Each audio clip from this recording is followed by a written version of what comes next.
You ask Tiger to solve. This deals with linear equations with one unknown. The final result is x equals -188. Let's solve it step by step. Group all constants on the right side of the equation. Subtract 12 from both sides. Group like terms.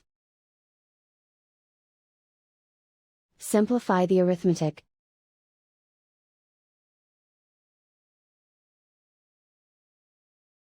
Convert the x into a positive number. Multiply both sides by -1.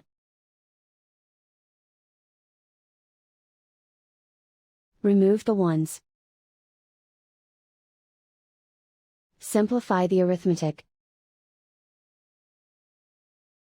And so the final result is x equals -188.